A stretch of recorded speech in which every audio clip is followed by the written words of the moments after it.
توی این قسمت از آموزش با هم یاد میگیریم که چطوری جام رو مدل سازی کنیم و به اون یه متریال شیشه اضافه کنیم.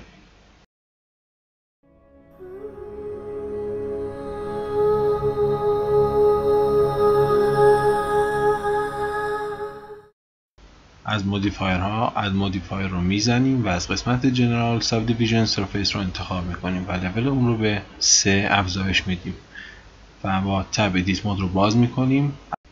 روی فیس مود کلیک میکنیم و فیس بالایی رو انتخاب میکنیم و با زدن کلید آی حالت اینست رو فعال میکنیم و با زدن کلید ای اون رو به داخل اکسترود میکنیم و بازم برای فیس پایینی هم از کلید آی استفاده میکنیم و اون رو به سمت پایین اکسترود میکنیم و با زدن S سایز فیس پایینی رو بزرگ میکنیم تا بتونیم قسمت پایینی جام رو مدل سازی کنیم.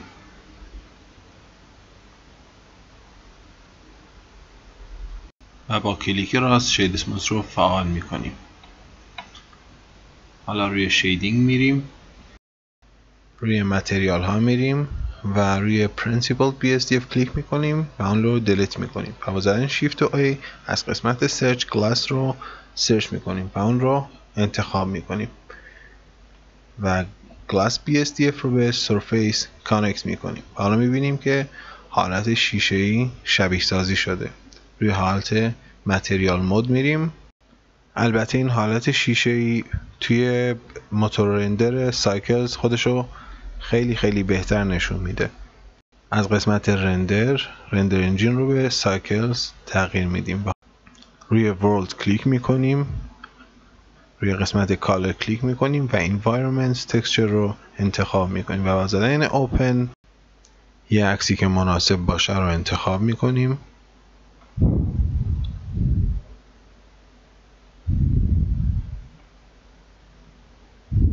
و اوپن ایمیج رو میزنیم و حالا میبینیم که متریال شیشه‌ای به درستی اجرا شده.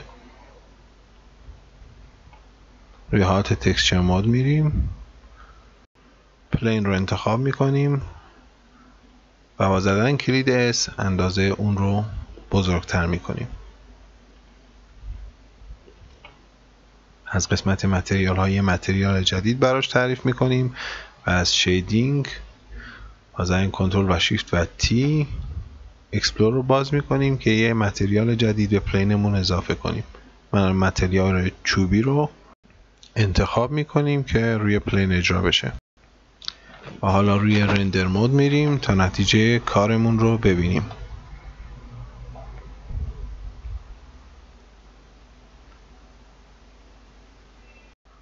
چون با CPU داریم رندر میگیریم سرعت خیلی پایینی داره، اون رو به GPU تغییر میدیم که بتونیم با قدرت و سرعت بیشتری محیط رو رندر کنیم.